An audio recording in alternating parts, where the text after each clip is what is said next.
और नाम किसके नाम पे सरकार पैसा कमाती है? नागा बाबा के नाम से। करोड़ रुपए वेस्ट इंडिया कंपनियों को, विदेशी कंपनियों को केवल फोटो के दिए जाते हैं हमारे नाम के, और हमारे फोटो को वो लोग चरित्रहीनता में काम लेते हैं। ये तो हमारे हिंदुस्तान गवर्नमेंट की हालत है।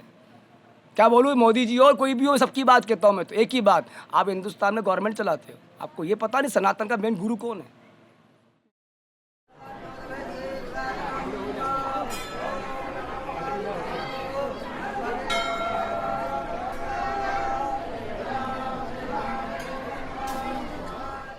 श्री रामचरितमानस में स्वामी वाल्मीकि जी ने सर्वप्रथम ब्राह्मणों को प्रणाम करते हुए सद्गुणों की खान संतों को प्रणाम किया है। उन्होंने संतों की तुलना कपास से की है। जिस तरह कपास उज्जवल होता है, उसी तरह से संतों का हृदय बिल्कुल उज्जवल माना गया है। उसमें किसी तरह का कोई पाप नहीं होता। हृदय से बिल्कुल जिसको बोलते हैं स्वच्छ, सुंदर और निर्मल हृदय होता है, जो गुणों की खान होता है। जिस तरह कपास अपनी धुनाई, कताई से की कष्टदायक प्रक्रिया से गुजरते हुए एक धागे के रूप में सुई में उसको आवरण प्रदान करता है, उसी तरह से एक संत जो है वो महान संत कष्टों को सहन करते हुए मानव मात्र के दुखों को ग्रहण करता है और उसे गुणों की खान से आच्छादित करता है। आज ऐसे ही एक संत से मिलने और अपनी जिज्ञासाओं से उत्पन्न हुए प्रश्नों को के उत्तर जानने के लिए हम आ पहुँचे हैं श्री श्री 1008 दिगंबर खुशहाल भारती जी महाराज के पास। नमस्कार, मैं हूं भावना व्यास और शेड्स ऑफ लाइफ विद भावना व्यास के इस एपिसोड में आप सभी का स्वागत है। तो आइए जानते हैं जिज्ञासाओं से उत्पन्न प्रश्नों के उत्तर। महाराज साहब, सबसे पहले आपका इस चैनल में और इस प्रोग्राम में बहुत सारा स्वागत है। महाराज साहब, सबसे पहले हम जानना चाहेंगे कि श्री श्री 1008 खुशहाल भारती जी महाराज कौन है, कहाँ से आए हैं और आपका वहाँ से यहाँ तक का सफ़र कैसा रहा है, और उस बारे में हमारे दर्शक ज़रूर जानना चाहेंगे। जय श्री महाकाल। मैं एक छोटा सा साधु, गुरु परंपरा की जो मर्यादा बनी हुई है इसको निभाते हुए मैं निरंजनी अखाड़े से, जो सन्यास का सोम अखाड़े का दूसरा अखाड़ा खिलाता है और हिंदुस्तान का बहुत बड़ा अखाड़ा खिलाया, भगवान कार्तिकेय निरंजन देव से इसकी उत्पत्ति स्थल, और उस परंपरा को हम लोग दिगंबर लोग और संन्यास संप्रदाय निभाती है। और उसी परंपरा से हम हमारे गुरु निरंजन देव ने जो परंपराएं बनाई हैं, सतयुग, द्वापर, त्रेता, कलिका, चारों युग से जो परंपरा देव परंपरा है, उन देव परंपरा को हम संत लोग निभाते हैं, जो हमारे सोम अखाड़े की है। और रही यहाँ के आने की बात, सनातन की दृष्टि से अरावली को एक बड़ा महत्व माना गया। अरावली तप और त्याग, बलिदान, भजन और तप करने की जगह है। और अरावली का ये नाभि, जिसको उदयपुर आज नगर कहता है, उससे पहले ये नागदा नगरी कही गई। ये हिंदुस्तान की सबसे पहली राजधानी थी, जहाँ धरातल का मध्य कहलाया जाता था। भगवान एकलिंगनाथ जो मेवाड़ के यहाँ राजा हैं, और स्वयं शिव की एक नगरी है, जहाँ आज भी कहते हैं कि स्वमेती अमावस जब आती है तो यहाँ 12 ज्योतिर्लिंग के दर्शन स्वयं होते हैं, वो कहीं नहीं मिलता है। तो ऐसी भूमि को सत सत प्रणाम कि हमें यहाँ भजन करने का मौका मिला। और रही मेरे जीवन की, तो मेरे जीवन की आज 25 साल की फ़कीरी में मेरा आधा समय इस मेवाड़ भूमि में निकला। यहाँ मेवाड़ में 10-12 स्थान हैं। और उदयपुर में आने का महत्व हम लोग सुनते थे कि 100 साल पहले यहाँ दिगंबर लोग इस पिछला झील से फिर कैलाशपुरी एकलिंगनाथ महादेव तक धुने लगाते थे, चातुर्मास करने ही आते थे। मतलब कुछ ना कुछ इसमें कुछ होगा, भूमि में पावर, इसलिए वो परंपरा चलती आई। और इस 100 साल से परंपरा खंडन हो गया। मन में एक आगाशा पैदा हुई कि यार अपन खुद जब मेवाड़ धरा से अपन निकले हैं और हिंदुस्तान में अपन चतुर्मास करते हैं, और कभी उदयपुर सिटी और ज़िले का नंबर कभी नहीं आया। भले उदयपुर ज़िले में चतुर्मास मेरा श्रृंगी ऋषि 2017-18 में भी हुआ, ऐसा नहीं, मगर जो संजोग और योग जो बनने थे, वो जो प्रगति संन्यास परंपरा कहती है कि प्रगति होनी चाहिए, वो पर्वतमाला, नदियों का आवागमन, और यहाँ सबसे बड़ा धरातल जो एक तप और त्याग का है, उस भाव को लेकर मैंने उदयपुर को चुना। उदयपुर चुना तो उदयपुर में अब जगह क्या देखें, कहाँ पर आना है और कहाँ अपने को भजन करना है, चातुर्मास कहाँ करना है। तो फिर ये बड़बड़ेश्वर महादेव लोगों ने कहा, दाता बड़बड़ेश्वर एक प्राचीन पीठ है, आप कहें तो जो आपकी इच्छा है, प्रकृति होनी चाहिए, जल तत्व होना चाहिए, वो सब चीज़ें वहाँ है। और ये एक संजोग बना मेरा यहाँ आना, चतुर्मास फतेहनगर होना और कैंसिल होकर वो चतुर्मास 26 में जाना और यहाँ होना। ये सब प्रभु बड़बड़ेश्वर और महाकाल और एकलिंगनाथ की असीम अनुकंपा से लीला चल रही है। आपके इस उत्तर में से 3 शब्द मेरे को समझ में आए हैं। एक है दिगंबर, एक है सनातन और एक है चातुर्मास। इन तीनों शब्दों को एक संक्षिप्त में परिचय चाहूँगी। दिगंबर, चातुर्मास और सनातन। दिगंबर भगवान स्वयं शिव की परंपरा है और प्रथम दिगंबर धरती के भगवान शिव हैं। उसके बाद भगवान दिगंबर ने ही सन्यास की स्थापना की। सन्यास के प्रथम स्थापित देवता भगवान शिव हैं और उसी बाद में ब्रह्मा विष्णु सभी देवताओं ने सन्यास लिया और उस सन्यास परंपरा को भगवान दत्तात्रेय जो गुरु परंपरा स्थापित की, जिससे गुरु परंपरा चली, दत्तात्रेय भगवान ने उस संप्रदाय को नहीं माना क्योंकि सन्यास तो जटिल होता है, वहाँ विवाहित सिस्टम नहीं होता, प्रकृति की रचयिता नहीं होती। उसको देने के लिए एक प्रकृति स्वयं खड़ी होती है और एक माँ और एक पिता उस पुत्र को भेंट देता है सन्यास के लिए। तो वो तो स्वयं एक प्रकृति से आ रहा है, उसको जरूरत भी नहीं है। तो आप क्यों ग्रस्त हो रहे हो? तो भगवान दत्तात्रेय ने नहीं माना। तब दिगंबर परंपरा की पूर्ण तरह स्थापित की गई, जो कहते हैं हम जटिल सन्यासी नागा बाबा। दिगंबर हमने एक संस्कृत शब्द है, बाकी नागा बाबा इसका हिंदी शब्द है। ये परंपरा भगवान दत्तात्रेय भगवान ने पहले नागा बनाए मनु और शत्रुपा। पहले दिगंबर बने मनु और शत्रुपा, ब्रह्मा के 2 पुत्र हुए। दूसरे नागा बने कार्तिक स्वामी जो निरंजन देव भगवान शिव के पुत्र, और चौथे नागा बने भगवान गजानंद, और 5वां जमात बनाएगी जिसके नाम को रखा दुर्वासा ऋषि। 5 दिगंबर धरती पर आए तो धरती पर जल तत्व था, अग्नि तत्व था, पंच तत्व था, मगर नर ना नारी थी, ना जीव था, ना जंतु था। कौन भिक्षा देगा? धरती पर जन्म चलेगा कैसे? तब वही नागा बाबा जिसको हम दिगंबर कहते हैं, दिगंबर आया कहाँ से? अब एक चीज ये और आ गई कि अब सन्यास आश्रम आ गया तो गृहस्थ, तो मैं ये जानना चाहूंगी कि गृहस्थ आश्रम कठिन है या सन्यास आश्रम कठिन है? अवस्था की बात की जाए तो एक सन्यास स्वयं एक अवस्था है और बाकी सन्यास जरूरी नहीं है कि अवस्था के बाद लिया जाए। सन्यास प्रथम है और प्रथम रहेगा। मैंने भी बात की ना अभी आपको पहले कि सन्यास से ही मानव और स्त्री की उत्पत्ति हुई, कोई मानव से सन्यास की उत्पत्ति नहीं हुई। सन्यास प्रथम था। हाँ, ये है कि सन्यास अपनी जगह है और ग्रस्त उसकी जगह। बहुत परिस्थितियों से चलना और उन विरक्तियों से जीवन जीना है और अपने कर्म और ग्रस्त पालन करते हुए अपने धर्म, पुण्य, उपनिषद, शास्त्रों सबका खंडन नहीं करते, उनको मानना, ये ग्रस्त का कर्म है।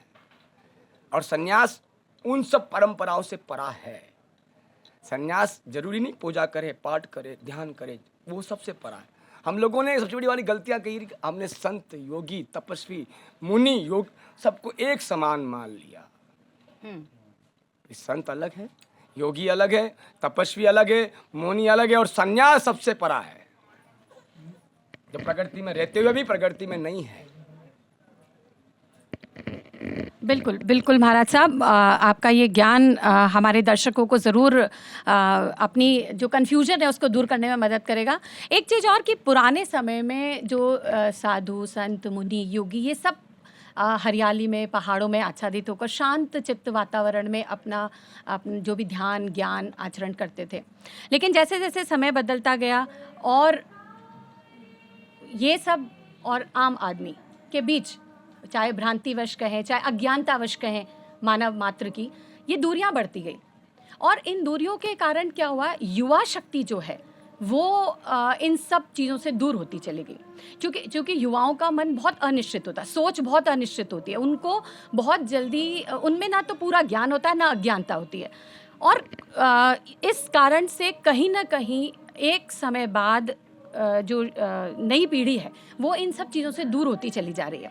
मैं ये नहीं कहती कि इसका प्रतिशत 100% है, लेकिन कहीं ना कहीं प्रतिशत में बहुत बड़ा अंतर आया है। तो इसके लिए हम क्या माने, क्यों ये सब हुआ? आज की शिक्षा पद्धति के बारे में आप क्या कहना चाहेंगे? और इस विचार पर आप साधु समाज, संतों का क्या विचार पनप रहा है कि इन सब के बीच में दूरियां खत्म की जाए? इसमें भी मैं आपके विचार चाहूँगी। सनातन के यहाँ संस्कार, शिष्टाचार और आचार वो पहले घर से मिलते हैं, किसी धर्म के अंदर नहीं मिलते हैं। और रही शिक्षा, शिक्षा हमारी परंपरागत जो थी, पहले 100 साल पहले एक मास्टर सभी सब्जेक्ट को पढ़ा सकता था और आज हर सब्जेक्ट के लिए अलग अलग मास्टर रह चुके हैं। पहले तो विज्ञान का महत्व था, जिसको विश्व का ज्ञान हो वो वैज्ञानिक होता है, और आज हमने विज्ञान को सब्जेक्ट में बांट दिया। हमारी सबसे बड़ी परिस्थिति ये है। बच्चे से पूछा जाए कि बेटा तू कौन सी क्लास पढ़ रहा है, कि वो 10th पढ़ रहा है, वो नहीं बोलेगा 10वीं पढ़ रहा हूँ। पहली हमारी लैंग्वेज, हमने वेस्टर्न कल्चर को अपनाया है और वेस्टर्नों ने हमारे कल्चर को अपनाया है। हम यहाँ पीछे, हमारी संस्कृति, हमारे शिष्टाचारों के अंदर कहीं हमने खंडनता हमने कहीं नहीं सिखाई है। हमारे देवताओं ने पुजवाना सिखवाया है। और हमारी दलता की हम बात करें तो हमारी शिक्षा पहले जो थी, जब किताब में नहीं थी, जब से पुस्तक में आ गई, मतलब बढ़ चुकी है। बाटा क्यों? विदेशियों को ये पता लग गया कि सनातन के अंदर पुराण और शास्त्र और वेद एक पुस्तक तक सीमित है। उनको ये पता नहीं था कि पुस्तक है क्या चीज़, उन्होंने उसको पुस्तक मान लिया इसलिए। और हमारे यहाँ की भ्रांतियाँ और बौद्धिकता दिमाग में ये भर दी गई कि बेटा पुस्तक से पढ़ना है और पुस्तक तक ही सीमित रहना है। आगे पढ़ाई करनी है तो आप 9th में जाएंगे, 9वीं क्लास में जाओगे, तब 10वीं क्लास में जाओगे, आगे की पढ़ाई होगी। और यहाँ पहले विश्व का ज्ञान पहले से दे दिया जाता था, बिना पुस्तक भी। एक ब्लैक बोर्ड के ऊपर हम पढ़ाई कर लेते थे, वही मैथ्स पढ़ते थे, वही हिंदी पढ़ते थे, सब कुछ पढ़ते थे। मगर आज वो ब्लैक बोर्ड भी चेंज, क्लास भी चेंज, मास्टर भी चेंज। कहाँ हजार भ्रांति पैदा होगी। जहाँ गुरु परंपरा का विधान था, शिक्षा के लिए महत्व शिक्षक गुरु होता था। एक शिक्षक गुरु हो तो हमारी शिक्षा की जो हमें पहचान करनी है वो हमें अच्छी तरह से मिल सके, शिक्षा के महत्वाकांक्षा की। अब हम 6 शिक्षक के पास बैठे हैं, वो अपना 6 अनुभव अपना अपना बताते हैं। अपनी अपनी दिनचर्या के अनुसार उन्होंने अपनी संस्कृति और उनका खंडन कर रखा है कि हमारी उपनिषदों में और शास्त्रों में, किताबों में ये लिखा है कि ये हुआ है। हमारे इतिहास को हम पढ़ना चाहिए, हम पढ़ते नहीं हैं। पहली बात तो ये, हमारी शिक्षा में स्वयं जीना ही नहीं सिखा पाती है, तो हम किस बात की शिक्षा कर रहे हैं। हमारी शिक्षा में आज के 60 साल पहले की शिक्षा देख लो, जहाँ शिष्टाचार, संस्कार, सिद्धांत और ये सब कुछ सिखाए जाते थे। आज कहाँ हैं? आज से 1 से 2, 2 से 4 और 4 के बाद अगली क्लास पढ़ाएंगे तब पता लगा 2 से 4 कब होते हैं, बाकी पता ही नहीं बच्चे को। उसको प्रतिक्रिया के अंदर आज भी हमारे यहाँ बड़े बुजुर्ग लोग सनातन के अंदर बच्चों को मंदिर में क्यों लेके जाते, उसको समझ में आया कि ईश्वर होता क्या है। और यही हमारी परिस्थितियाँ। बचपन तो हम याद रहता है 8 महीने का, 10 महीने का, जब तो हम ले जाएंगे, और 2 साल का हुआ हम भूल जाएंगे कि अब स्वयं जाता रहेगा। ये गलत बात आते हैं। और फिर हमारी भ्रांतियाँ कि मैं सेवा कर रही हूँ ठाकुर जी की, तो मेरा बच्चा भी ठाकुर जी की सेवा करे। मेरा उसका पिता बोलता है मैंने हनुमान जी की सेवा की, तू भी हनुमान जी की सेवा कर। अब वो बच्चा कंफ्यूज है, मैं किस देवता को मानूं।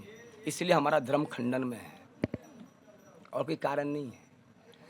हमारा शास्त्र तो ये कहता है कि इष्ट देवता भ्यो नमः। इष्ट अपना पर्सनल होता है, ना माँ का होता है नहीं बाप का होता है, पर्सनल होता है। कुल देवता भ्यो नमः, जो कुल के देवता है वो कुल के होते हैं। स्थान देवता भ्यो नमः, वहाँ कहाँ शास्त्र में तो खंडन कर रहे हो आप, स्वयं खंडन घर से करके ला रहे हो। हमारे संस्कार घर से मिलते, बाहर से नहीं। माता पिता स्वयं संस्कारित हैं तो आने वाली पीढ़ियाँ अपना आप संस्कारित होगी। मानते हैं आप बच्चों को संस्कार देते हो, मानते नहीं, तो आपके मनाने का तरीका गलत है। तो महाराज साहब, ये बात तो बिल्कुल सत्य है कि आज की शिक्षा पद आधारित हो गई है। मतलब उसको वैज्ञानिक बनना है, डॉक्टर बनना है, इंजीनियर बनना है, टीचर बनना है, ये है। लेकिन संस्कारों की शिक्षा कहाँ से ली जाए? हम क्या कर रहे हैं उसके लिए? संस्कार, संस्कृति पहले घर से निकलती है। माता पिता कहते हैं कि तुम मंदिर में जाना, गुरु के पास जाना, गुरु से तुझे जहाँ में हमें ज्ञान नहीं दे पाए वहाँ कोई संत तुझे ज्ञान देगा। तेरी बौद्धिकता, तेरे विचारों को मंथन करके वो गुरु ज्ञान देगा। मगर कोई माता पिता मंदिर में किसी बाबा के पास लेके नहीं जाती है। हम डर पैदा करते हैं बचपन से बच्चों के अंदर कि बाबा पकड़ के लेके चला जाएगा। ये डर हमने खौफ बचपन से पैदा करते हैं। कहाँ उसके अंदर संस्कार और संस्कृति और संतों के पास आने का आवेगमन करेंगे। हम लोगों ने कथावाचक को संत समझ लिया। अब आप कह रहे हैं संत दूर क्यों हो रहे हैं? होना पड़ेगा, क्या करें, क्या परिस्थिति, कैसे आए समाज के अंदर। आए दिन नंगे होके जैनी घूमते हैं, जो आज की परंपरा है, दिगंबर हम लोग हैं। दिगंबर का मतलब ये होता है जब कुंभ होता है, जब वो दिगंबर स्नान जब होते हैं उसको कहते हैं दिगंबर। बाकी भविष्य में ये स्त्री जो बैठी ना, ये बहन बेटियों का स्वरूप है, ये भगवतियों का स्वरूप है। इनके लिए वस्त्र ढकना पड़ता है। संस्कार तो हमारा ये कहते हैं, हमारा शिष्टाचार तो ये कहता है, और हमारा सनातन ये कहता है। हमें यही पता नहीं हमें करना क्या है, क्या दिखाना है, क्या दिखा रहे हैं। गलतियाँ हम बाबाओं की भी है, मैं अपनी बात करता हूँ, कोई बड़ी बात नहीं है। सनातन के अंदर खंडन करने वाले हम ही लोग हैं। आज हमारी गृहस्थ की ये परिस्थितियाँ हैं, गृहस्थ आश्रम के भक्तों की, वो लोग तुरंत अभी आज धीरेन्द्र शास्त्री 3 साल हुए इसको ज़िंदगी में हिंदुस्तान में बाहर आए हुए, तुरंत मीडिया ने तोक लिया इसको। क्या है इसके पास? हनुमान जी महाराज। ये पागल है जनता, इनके पास हनुमान जी महाराज नहीं है क्या? इनका इष्ट प्रबल नहीं है? इसका उसी का इष्ट प्रबल है। बस एक आपके अंदर फिलॉसफी को भरना है, मेमोरिटी में डालना है। हमारी ज़िंदगी की चाल कैसी है? एक भेड़ जैसी। 2 भगत किसी मंदिर में जाते हो, वो धोख लगता हो तो हम तुरंत चरण बंद करने लग जाते हैं।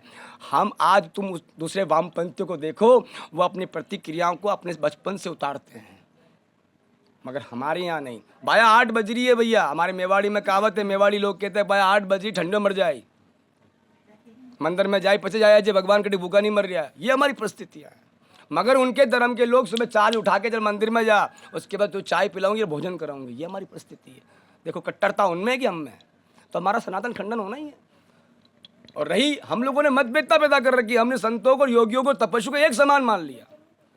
कोई भी साधु हमारा सन्यासी गलती करता है, कभी आपने जैनी गलती करते हुए, मुसलमान की गलती करते हुए कभी इसकी वीडियो वायरल देखी आपने? नहीं। मगर हमारा सनातनी साधु या कोई गलती करता तुरंत हम वीडियो वायरल करते हैं। दिखाना क्या और दिखा क्या रहे हैं ये हमें पता ही नहीं है। मोबाइल को यूज करना हम जानते हैं, मगर यूज करना तरीका पता नहीं है, कैसे यूज करना, क्या देखना है। हमारी संस्कृति की ये परिस्थितियाँ हैं। एक रात को 8 बजे, सुबह 8 बजे तक हमारी आज की युवा पीढ़ी समय पास करने के लिए मोबाइल को यूज़ करती है। ये हमारी परिस्थिति। और गूगल कहती है हिंदुस्तान की बाहर कि हमारी संस्कृति, जिस संस्कृति हिंदुस्तान कहता हम संस्कृतिवान है, उस संस्कृतिवान की ये परिस्थितियाँ हैं। हमारे खंडन करने वाले लाखों लोग, यहाँ की युवा पीढ़ी बिगड़ी हुई है। सनातन ने कभी खंडन करना नहीं सिखाया, एक करना सिखाया। मेरा तो चैनल के माध्यम से इन युवा पीढ़ियों से एक ही कहना है कि तुम्हारे घर में जो माता और पिता है ना, सबसे पहले महादेव वो हैं और पार्वती स्वयं घर में बैठी है। उसको मान लोगे ना तो ये जगत के घंटे बजाने में आनंद भी आएगा और जगत के देवताओं को मानने भी आनंद आएगा। तुम्हें महसूस होगा कि हाँ सच्चा ईश्वर कहाँ है। जो जिसने ईश्वर की पहचान कराई, तुम उस पहचान को भूल रहे हो, तो फिर भटकना ही है। और आप घर पे कहते हो मैया तुझे क्या पता। अरे भैया मैया तो 60 साल की होगी या 40 साल की होगी, उसको 40 साल का एक्सपीरियंस, जीवन का अनुभव है। तेरा तो 20 साल का ही है। ये हमारी सबसे बड़ी सोच है। आज की युवा पीढ़ी पहले अपने माता पिता के कर्म को बंधन मान दे कि सनातन की संस्कृति और शिष्टाचार पहले गुरु केवल उसी को मानती, माता पिता को।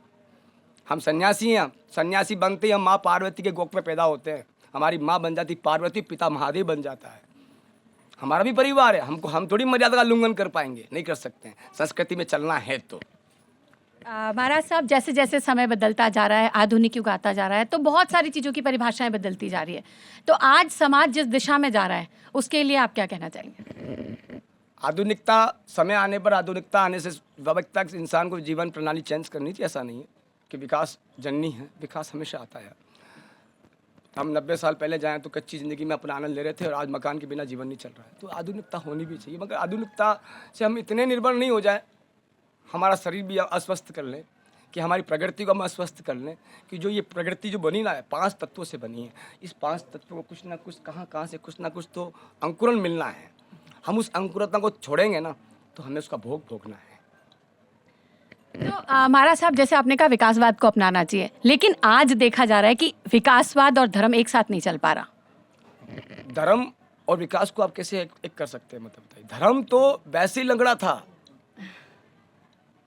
कि धर्म को खंडन करने के लिए 2 मनुष्य हमेशा लगे रहे, अधर्मी और विधर्मी, जिनका काम ही युवा धर्म को खंडन करना है। तो पहली खंडित था। आज भी धर्म को चलने के लिए कोई ना कोई मनुष्य योनि में कोई संत या ग्रस्त उसको चाहिए, तब धर्म चल सकता है। कलिकाल है ना, आप सत्युग को द्वापर त्रेता को कलयुग से मिलन कराएंगे तो नहीं हो सकता है। चारों युग की परंपरागत जो भगवान ने बनाई, वो उनके हिसाब से जो बनाया वो सत्य है। अपन चाहे, हाँ चाहने के लिए बहुत कुछ है, मान सकते हैं हम सत्युग की विचारों को मंथन करें तो हम सत्युग का जीवन जी सकते हैं। मानते हैं हम द्वापर कन्हैया के नियम की पालन करें तो इस कलिकाल में द्वापर भी हमारे लिए है, ऐसा नहीं है। मगर हम मानना क्या चाह रहे हैं? हमें तो आज चमत्कार तुरंत चाहिए, छड़ी वाला बाबा चाहिए, चिट्ठी वाला बाबा चाहिए, जिनका खुद का पीछे का कोई पता नहीं था, आज बाबा बन गए। तुरंत हम बाबा बना देते हैं उसको, तुरंत 5 सेकंड लगता है। हमें यही पता नहीं 50-100 साल से वो साधु बेचारे भिक्षा टन करके जीवन जी रहे हैं, कभी हमने उनको जाके नमो नारायण किया? नहीं। बाबा जी तो जैसे घूमता है, वो तो घूमता है का मतलब क्या हो गया? ये प्रकृति है, यहाँ रमते राम अलग हैं और जगत बैठने वाले अलग है। और ये प्रकृति का सिस्टम है जो गुरु परंपरा ने बनाई गई है, किसने नहीं बनाई है। हमारी दत्त भगवान कहते हैं कोई ऊर्ध्वभाव है, किसी का हाथ ऊंचा, क्यों? वो अपने लिए कर रहा नहीं, किसके लिए? जनता जनार्दन के लिए। संन्यास लेती है उसका जन्म केवल जगत कल्याण के लिए और उसका जीवन नहीं है। वो अपना जीवन जीना चाहेगा तभी जनता उसको आके 2 मिनट महाराज जी नमो नारायण, सीताराम, प्रणाम, वो तुरंत अपनी जीवन को साइड पर रख के पहले उसकी सुनेगा। संन्यास है ना, संन्यास उसके लिए नहीं ना, जगत के लिए। मेरा अगला सवाल बाबा जी यही था आपसे कि पुराने समय में राजा महाराजा साधु संतों का पूरा उठाते थे, उनके जीवन यापन का व्यवस्था करते थे, लेकिन आज के समय में उनका जीवन यापन कैसे चल रहा है? यही मेरा सबसे बड़ा सवाल था और यही वाकई में एक बहुत बड़ा प्रश्न भी है समाज के लिए। ये समाज को जहाँ दान करना चाहिए समाज बात दान करता नहीं, जहाँ पुण्य करना चाहिए पुण्य समाज करता नहीं। समाज को आज दिखावट चाहिए। मैं खुशहाल बढ़ती आज लग्जरी गाड़ी लेके घूमूं तो ये समाज के बड़े बड़े सेठिया लोग भीड़ लगा देंगे। ये हमारी परिस्थिति है। हम दिखावट पसंद करते हैं, ओरिजिनलिटी को पहचान नहीं करना चाहते हैं। भेड़ चाल की हमारी ज़िंदगी है, समाज की ये परिस्थिति है। हमारा स्थूल तत्व नहीं है। हम 500 रुपये के गेहूं में और 100 रुपये की लाइट में बिक जाते हैं। हमारी ये परिस्थितियाँ हैं। ये हमारी धर्म की परिस्थिति, सनातन की। माया का जब नाम होता है, डॉक्टर कहता कि भैया 1 लाख रुपए देने हम तैयार हो जाते हैं, और धर्म के नाम का कोई कहता 100 रुपये देना, तो बाबा जी मेरे पास अभी नहीं है। ये हमारी सनातन की परिस्थिति है। और वामपंथी प्रतिदिन 25% धर्म का नाम निकालते हैं, और सनातन में लिखा 1 रुपये में 25% धर्म का है, और 75% में 50% तेरी घर की गृहस्थी का है, और 25% जीवन अपने स्वयं का है। और कहाँ हम पुण्यार्थ कर रहे हैं? बताइए कौन से शास्त्र में? मेरा तो एक ही कहना है समाज से, 5 कर्तव्य की पालना रोज करें ना तो जीवन की 5 प्रॉब्लम सॉल्यूशन है। ये मेरा चैलेंज है। तो मैं किसी की आप भटकने की जरूरत नहीं है। देवता भी वही है, शरीर भी वही है आपका, और आपके देवी स्थल वो भी वही है, मगर आपकी सोच, आपके विचारों में खंडनता आ गई है। हमें तुरंत चमत्कार चाहिए। 2 अगरबत्ती करके चमत्कार नहीं मिला तो वो भगवान हमारा नहीं। मुसलमान के यहाँ अगरबत्ती की और उसका इलम काम कर गया तो हमने सोचा वो हमारा देवता है। ये हमारी परिस्थिति है। अटल विश्वास हमें है ही नहीं। हमें तुरंत चमत्कार चाहिए। डॉक्टर भी सुई लगाता है, उसको भी 8 घंटे 10 घंटे शरीर में रेगुलरिटी में लगते हैं। हमारी ये परिस्थिति है। मंदिर में बोल दिया बाबा जी ने कह दिया 10 दिन में काम हो गया, नहीं हुआ। कैसे नहीं हुआ? कि तूने कितना दे दिया बोपा का समय, मुझे बता। आप किसी से मांगने के हकदार जब हैं जब आपने उसको समय दिया है, बाकी आप हकदार नहीं है किसी भी चीज का। कि जैसे पहले तो क्या होता था कि कहा जाता इस जन्म में पुण्य करो तो अगला जन्म सुधरेगा, लेकिन आजकल अगले जन्म में तो कोई विचार, सब कुछ इसी समय इंस्टेंट चाहिए, इंस्टेंट चमत्कार चाहिए, इंस्टेंट फल चाहिए, इंस्टेंट ये चाहिए। तो कहीं ना कहीं ये सोच की अज्ञानता है, या शिक्षा का अभाव है, या पद आधारित शिक्षा को ही सर्वोपरि मान लिया गया है और संस्कारों की शिक्षा के लिए अगर कोई स्थान नहीं है, तो क्या हम ऐसी कोई आम लोगों के बीच में ऐसा कोई स्थान सामान्य लोगों को बता सकते हैं कि यहाँ कुछ समय के लिए अपने बच्चों को भेजिए तो आप ये शिक्षा ग्रहण सकते, या इस विषय पर सोचा जा रहा है साधु संत समाज द्वारा? समाज संत जितने भी पुरानी गुरु मूर्तियाँ हैं वो आज भी गुरुकुल परंपरा को, विधानता को मानती है। वो आज भी गुरुकुल चलाती है। हजारों महात्मा ऐसे कितने गुरुकुल चलाना है। कौन संस्था गुरुकुल चलाती मुझे बता दीजिए। हमारा सनातन और हमारे गुरु परंपरा के लोग आज भी उस चीज़ पे खंडन करते हैं कि हिंदुस्तान के अंदर संस्कृति शिष्टाचार हमारे यहाँ गुरुकुल परंपरा से चलते आए, वो गुरुकुल परंपरा लेके आई। दूसरी बात, हम परंपरा को ख़त्म की जाए। या सनातन की सृष्टि में भगवान स्वयं कृष्ण ने कहा मेरे चरण शूद्र हैं, मेरा पुट्ठा नाभि वैश्य है, मेरा सीना क्षत्रिय है और मेरा मुख ब्राह्मण है। तो अपन कौन होते अलग अलग करने वाले? अपन ने केवल अपनी सोच और विचारों के कारण हमें कोई माने और हमने अलग कर दिया। अब बना दिया हमने फाउंडेशन बड़े बड़े, गुजर महासभा, जाट महासभा, विप्र फाउंडेशन, क्षत्रिय महासभा। मतलब आपका कहने का मतलब क्या है? आप अलग अलग करना चाह रहे हो। और भगवान कह रहा है मेरे लिए तुम एक हो। मैंने केवल 2.5 मानव बनाया, स्त्रीलिंग पुल्लिंग नपुंसकलिंग, मानव तो है ही नहीं दूसरा। जबरदस्ती अपनी जातीय बातें बांट कर इंसान को तोड़ दिया। इसलिए वामपंथियों को मौका मिलता है, हमारे जैसी भोली जनताओं को 200 साल पहले 300 साल पहले बहन बेटियों को लूट कर उन्होंने जातिवाद समीकरण को बढ़ाया और आज भी वही चल रहा है। पैसा देकर समाज की वृत्तियों को चेंज कर कर भ्रष्ट बातों कर कर अपना चमत्कार दिखाकर, जो चमत्कार हमारे यहाँ कौन करते हैं वो कालबेली हैं, वो चमत्कारों को दिखाकर लोगों को पागल बनाते हैं और हमारी जनता मासूम सनातन को भूलकर उनके यहाँ धोख लगने जाती है, मंदिरों को भूलकर, अपने इष्ट और अपने देवताओं को भूलकर, माता पिता को भी माता पिता पहला तो माता पिता ही हैं, प्रथम तो वही हैं, वहीं से संस्कार और शिष्टाचार पैदा होने हैं। और शायद यही एक कारण रहा होगा, या आप अच्छा बता सकते हैं कि आज इनको पूजने की बजाय कई जगह सुनने में आ रहा है कि साधु संतों पर हमले हो रहे हैं। उनकी सुरक्षा के बारे में आप क्या कहना चाहेंगे, क्या आप सोचते हैं इस बारे में? आज हमारे 550 साल 700 साल पहले राजनीतिक सियासत था ना, राजनीति थी केवल राष्ट्रीय शासन था। ये दिगंबर लोगों का कोई जीवन नहीं था। ये लोग घर से निकलते थे केवल बलिदान के लिए, मरने के लिए केवल, और अपने आप को मार के पैदा होते हैं। क्या सपोर्ट करती है गवर्नमेंट हमारा, किस चीज़ का सपोर्ट करती है? आप क्या कहना चाहेंगे सरकार से? सरकार से मेरा एक कहना है कि इंडियन आर्मी और पुलिस डिपार्टमेंट अब हिंदुस्तान की इतनी बड़ी समाज को आज प्रशासन का एक बड़ा मूल तत्व है पुलिस डिपार्टमेंट, उससे बड़ा इंडियन आर्मी, और उससे बड़ी कौन है पता है सनातन को? किसी को पता नहीं। ये नागा बाबा जिन्होंने अपने पिता और गुरुओं का बलिदान देख के और खुद चल रहे हैं आज भी, और उसी वीर गति को पाने की सोचते हैं कि हमारे गुरु पीरों ने जिस तरह अपने शरीर का बलिदान दे दिया सनातन के लिए, उस तरह हमारा भी बलिदान हो जाए, कोई कम नहीं। मगर कहाँ, किसके लिए बलिदान करें, किस धरती धनी के लिए करें? यही सबसे बड़ा सवाल है कि बलिदान के लिए तैयार हैं, लेकिन किसके लिए करें? समाज तो इतना भ्रमित है, विचारों से मतभेदों से भरा हुआ है। उनको चमत्कार तुरंत चाहिए, उनको नागाबा से कोई लेना देना नहीं है। ये हिंदुस्तान की गवर्नमेंट और सरकार के दिगंबर कब सुनती है? कुंभ आ गया, नागा बाबा कहाँ है, उनको देखा जाए। देती क्या एक लाइट, वो भी कब तक? कुंभ तक। एक छोटी सा टेंट, वो भी कहाँ तक? वहीं तक। लकड़ी देगी, उसका पैसा देना है किसको? नागा बाबा को। और नाम किसके नाम पे सरकार पैसा कमाती? नागा बाबा के नाम से। करोड़ रुपए वेस्ट इंडिया कंपनियों को, विदेशी कंपनियों को केवल फोटो के दिए जाते हैं हमारे नाम के, और हमारे फोटों को वो लोग चरित्रहीनता में काम लेते हैं। ये तो हमारे हिंदुस्तान गवर्नमेंट की हालत है। क्या बोलूँ, मोदी जी और कोई भी हो, सबकी बात कहता हूँ मैं तो एक ही बात, आप हिंदुस्तान में गवर्नमेंट चलाते हो, आपको ये पता नहीं सनातन का मेन गुरु कौन है? आज जाकर हम शंकराचार्य को मानने लगे हैं क्योंकि मार्केट में आए निस्लानंद जी, इस तब। बाकी हम समझे शंकराचार्य कौन है? हमने बौद्धिस्टों को गुरु बना रखा था। जिस बौद्धिस्टों को लांबा को हमने भगाया यहाँ से, इन नागा बाबाओं ने मार मार के भगाया उनके गुरुओं को शंकराचार्य के आदेश पर। आज लोग हमारे जगत गुरु शंकराचार्य को नहीं मानता है, मगर बौद्धिस्ट को भारत का गुरु मानता है। ये हमारी परिस्थितियाँ, ये हमारे सनातन के संस्कार। वो क्या हिंदुस्तान में बताएगा, उसको क्या पता महादेव कौन है? वो तो अपने लामा के बारे में बताएगा ना, बौद्धिस्ट के बारे में बताएगा, उसको क्या पता भगवान महादेव कौन है, माँ माया कौन है, उसको क्या पता? जिसको जब पता होगा वही बोध कराएगा। आप शिक्षा की बात करें तो वामपंथी को आपने शिक्षा के मास्टर बना रखे, लेक्चरर बना रखे हैं। अब कहाँ से तुम्हारे धर्म का प्रश्न तो होना ही है। तुम्हारे गुरु कौन होने चाहिए तुम्हें पता नहीं है, शिक्षा किसने देनी हो पाई भी पता नहीं है, शिक्षा पढ़ाने वाला कौन है वो तुम्हें पता नहीं है, और शिक्षा को तुमने बेच दिया मार्केट के अंदर, जो बेचने का माल नहीं है। शिक्षा एक बहुत बड़ी महत्वाकांक्षा है धरती के अंदर जीवन जीने के लिए, और शिक्षा को तुम जब मार्केट में बेच दोगे रुपयों और में, तो यही परिस्थितियाँ पैदा होनी है।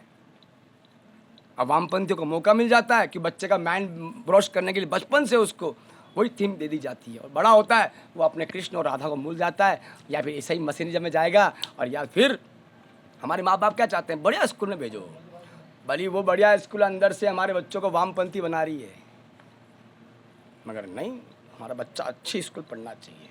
ये हमारी परिस्थिति है। सरकारी स्कूल में हम नहीं भेजेंगे, हमारी इज्जत खराब हो जाएगी, समाज हमें क्या कहेगा, बच्चे भी कहेंगे मेरा फलाना मित्र वीआईपी स्कूल में जाता है, मुझे वीआईपी में भेजो। ये हमारी परिस्थिति है, कहाँ से पूरी करेंगे?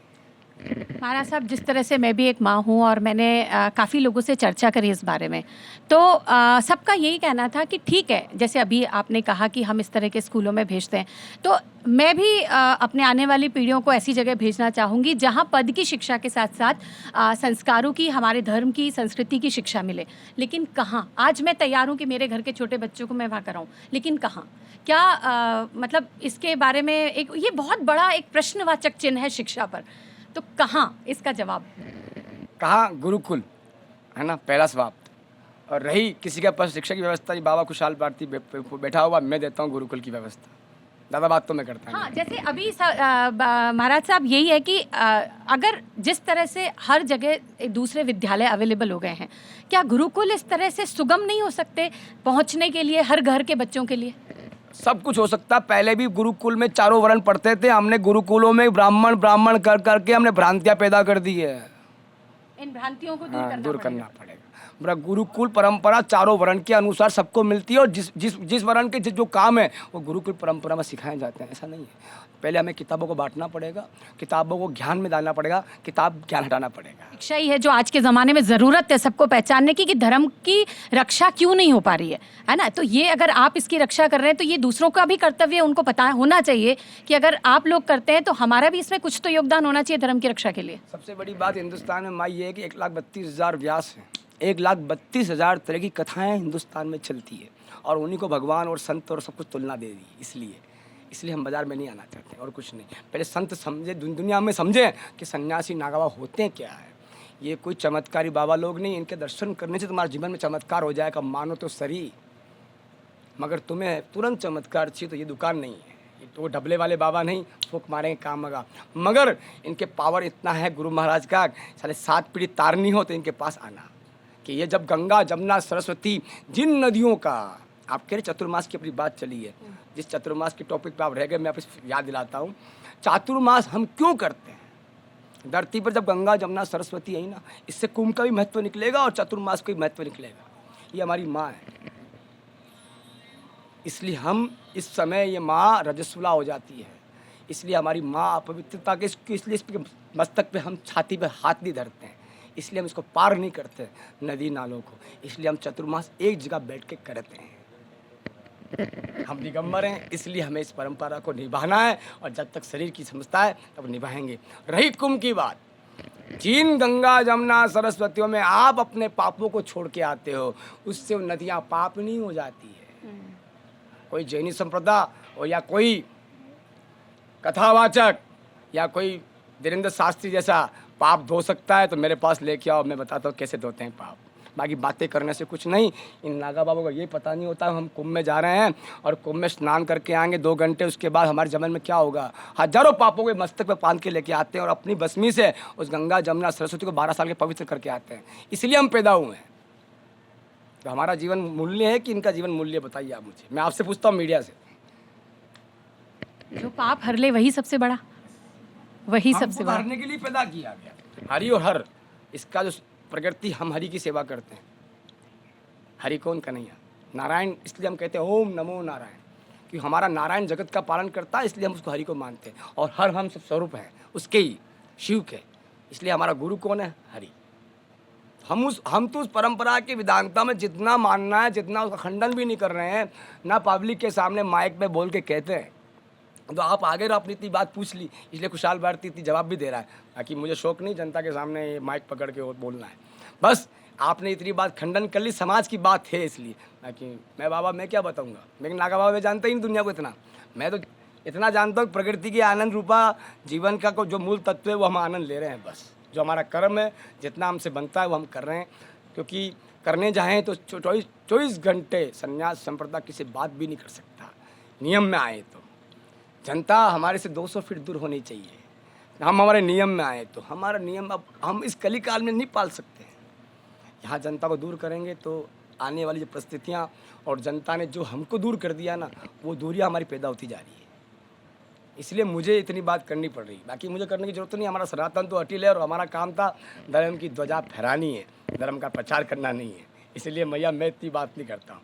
मैं तो जितना आपने सवाल कर दिया, ये सवालों का जवाब जनता तक पहुंच जाए, बस इतनी मेरी महत्वाकांक्षा है और कुछ नहीं। जय श्री महाकाल, ओम नमो नारायण, हर हर महादेव, जय मेवाड़। अभी महाराज साहब और सवाल एक ये है कि आप तक आने के लिए मुझे आपके बारे में बहुत रिसर्च करनी पड़ी। मैंने आपके कुछ वीडियोस देखे जिसमें मैंने देखा कि आप इकतारा बहुत अच्छा बजाते हैं और आप भजन बहुत अच्छा गाते हैं। तो पहले तो ये कि ये भी आप में गुण है, इतने आप तो गुणों की खान है, तो ये भी गुण है। तो हमें कब ये सौभाग्य प्राप्त होगा कि आपका एकतारा और भजन हमें सुनने को मिलेगा? जरूर संजोग बनाएंगे। बाकी रही एक तारे की, हमारे शिव महादेव भगवान शिव जब योग में चले गए थे उस समय एक तारा बजाया। उस एक तारा से भगवान ने अपनी नाद, जो नाद होती है एक तारे की, उस नाद से 64 जोगड़ियाँ पैदा की थी। तो एक दिन ज्ञान आ गया तो हमने भी उसको बैठे बैठे, और भगवान की ऐसी कृपा हुई, 24 घंटे में एक तारा बजाना सीख गए, केवल 24 घंटे में। हम भी अछुपा करते हैं यार, ये क्या बजके से गया, बस वो प्रभु इच्छा थी। और रही भजन की बात, मुझे भजन गाना आता नहीं। हाँ, कभी कभार कोई मोज चढ़ जाए, वो भी एक अपनी एक मस्ती होती है नागा बाबाओं की, उस मस्ती में कहीं गाना आ जाए, और इन लोगों ने ज़बरदस्ती यूट्यूब पे डाल दिया। बाकी मैं बहुत ही खूबसूरत भजन था। मैं कोई गायकार नहीं हूँ, कोई संगीतकार नहीं, ना मुझे शौक है। केवल एक कभी मस्ती चढ़ जाए संगीत के अंदर तो मैं गा लेता हूँ। बाकी ना सुर जानता हूँ ना ताल जानता हूँ। ओम नमो नारायण। महाराज साहब, जाते जाते समाज के लिए आप कुछ शब्द जरूर कहें, जिससे समाज में जागृति आए और भ्रांतियां फैलने में ये मदद करेगा, भ्रांतियां को हटाने में जो फैली हुई हैं। समाज के लिए 5 कर्तव्य कहूँगा, बिल्कुल। प्रतिदिन उसका पालन करें। आपके जीवन में सबसे पहली प्रॉब्लम, बापू मेरे गृहस्थी में, घर में शांति नहीं। दूसरी इंसान की परेशानी, बाबा मेरे दुश्मन पैदा हो गए। तीसरी इंसान की परेशानी, बाबा मेरे माथे पे लक्ष्मी चढ़ गई है। चौथी परेशानी, बाबा मेरे पितरों का समझ में नहीं आ रहा, पितृ दोष लगा हुआ है और वो भटक रहे हैं। 5वीं परेशानी, बाबा मेरे पर किसी ने कुछ कर दिया। उन भटके हुए मनुष्यों को मेरा एक संदेश है, ये सब गलतियाँ अपने द्वारा की गई हैं कि हमने कर्तव्य की पालना करनी छोड़ दी। मनुष्य योनि जो बनी ना कलयुग की, केवल 12 साल की है। 80 ईयर्स मतलब 88 साल आपको जो मिलते हैं वो केवल इन जीवों के उधार है। पहला जीव गैया, दूसरी जीव कुत्ता, चौथा जीव मछली, और चौथा जीव कबूतर, और 5वां चींटी। इन 5 जीवों की उधार है। जो प्रतिदिन सुबह उठकर गऊ को रोटी देता है, उसके घर शांति हो जाती है। प्रतिदिन कुत्ते को रोटी खिलाता, उसके दुश्मन मित्र बन जाते हैं। जो प्रतिदिन चींटी को दाना डाले, उसके माथे पे करोड़ का कर्ज भी हो तो कुछ समय वक्त में वो चुक जाता है। जो मनुष्य प्रतिदिन मछली को दाना डाले, उसके ऊपर कितनी बड़ी बला हो, वो मछली मर जाएगी मगर उस पर असर नहीं करेगी। और जो प्रतिदिन कबूतर को दाना डाले, उसके पितृ शांत हो जाते, भटकना बंद हो जाते हैं। जय श्री महाकाल। और आप आपके सनातन के प्रति, अपने इष्ट के प्रति प्रबल होवें और एकता का संकेत दें। सनातन आज खंड खंड में बटा हुआ है, इसको खंड खंड ना होने दें, कि सनातन कोई खंडन करने का पात्र नहीं। ये आदि अनादि था और रहेगा, ना कोई इसको ख़त्म कर सका, नहीं कर सकेगा। जब तक सनातन है, जब तक सनातन था और सनातन रहेगा। रही हिंदू राष्ट्र की बात, और हिंदू राष्ट्र तो पहले था, कल कानून बनाना है। जय श्री महाकाल। ओम नमो नारायण। हर हर महादेव। बहुत बहुत धन्यवाद। तो मैं आशा करती हूँ कि आज महाराज साहब के द्वारा बताई गई जो भी शिक्षा है वो अगर हम ग्रहण करते हैं तो कहीं ना कहीं भ्रांतियों से दूर होंगे और सही दिशा पर चलने पे हमारा समाज एक सही जगह को प्राप्त कर पाएगा। धन्यवाद।